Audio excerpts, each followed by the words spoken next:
18 বছরের নিচে অভিভাবক ছাড়া প্রবেশ নিষেধ। কুলিক ইকো পার্ক আর এই হচ্ছে টিকিট ঘর। তো 30 টাকা করে টিকিট। আজকে ভ্যালেন্টাইন ডে, আমি ভাবছিলাম প্রচুর ভিড় হবে, এখান থেকে দেখো পুরো পার্ক কিন্তু ফাঁকা। এখানে ভাইরা এসছে। ভাইরা কোথা থেকে? এই তো আমরা পানিশালা থেকে। পানিশালা থেকে? হ্যাঁ, এই 4 বন্ধু মিলে। হ্যাপি ভ্যালেন্টাইন ডে সকলকে। আর আমার মতন যারা সিঙ্গেল রয়েছে তাদেরকেও। পার্কের ভিতরে ঢুকে গেলাম। এই পার্কের এই সাইড দিয়ে গিয়ে ওই দিক দিয়ে বেরোবো। পার্কের এই জায়গায় এলাম, একদম পুরো শান্ত দেখতে পাচ্ছ। আর আশেপাশে অনেকে রয়েছে, তো এখানে কিন্তু বসবো। সুন্দর জায়গা।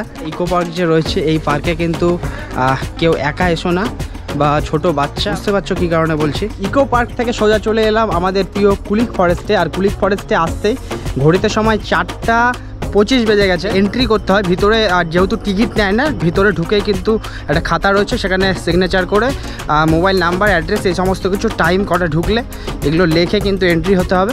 এন্ট্রি হয়ে দেখতে পাচ্ছ এই হচ্ছে ফরেস্ট। তো আই লাভ কুলিক, সেই সেলফি জোন। আর এটা কিন্তু নতুন করেছে, এর আগে ছিল না। এই দেখো, আই লাভ কুলিক। ভালো লাগছে যে সেলফি জোন, তো এটা দরকার ছিল। তবে আই লাভ রায়গঞ্জ কবে হবে জানি না। এদিকে ওয়াচ টাওয়ার, আমি এগুলোতে চড়বো না। এদিক দিয়ে সোজা গিয়ে ওই দিক দিয়ে কিন্তু বের হয়ে যায় পুরো ফরেস্ট। কিছু কিছু মানুষজন দেখা যাচ্ছে, তবে তেমন কিছুই নেই। পাখি বলতে কিচ্ছু নেই। গাছে কয়েকটা বাদুড় দেখতে পাবে, তাছাড়া কিছুই তোমরা কিন্তু দেখতে পাবে না এই সময়টাতে।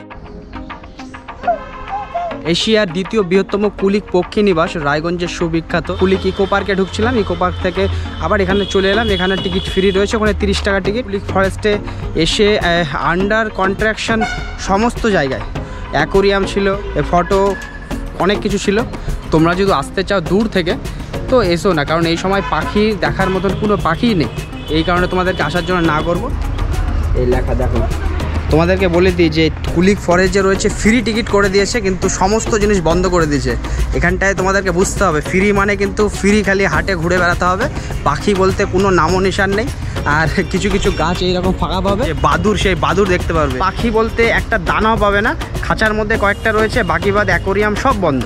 তো তোমাদেরকে আমি বলবো যে তোমরা প্লিজ এসো না এই ফরেস্ট এখন ঘুরতে, এখন এটা সিজন না। ভ্যালেন্টাইন ডে দেখলে তোমরা কিভাবে কাটালাম, জাস্ট ওই পার্কে আর এখানে ফরেস্টে ঘুরলাম। সময় যদি না কাটে তাহলে আসো, এমনি ঘুরে যাও। বাকি বাদ তেমন কিছুই নেই গাইজ। এই ভিডিওটা ফেসবুক থেকে দেখলে ফেসবুক পেজটাকে অবশ্যই ফলো করে দিও, আর ইউটিউব থেকে দেখলে ইউটিউব চ্যানেলটাকে অবশ্যই সাবস্ক্রাইব করে দিও। তো সকলে ভালো থাকবে, আবার দেখাবে নতুন কোনো ভিডিওর সঙ্গে। তখন ভালো থাকো, সুস্থ থাকুন, দেখতে থাকুন সুকুমার সাহা ব্লগ।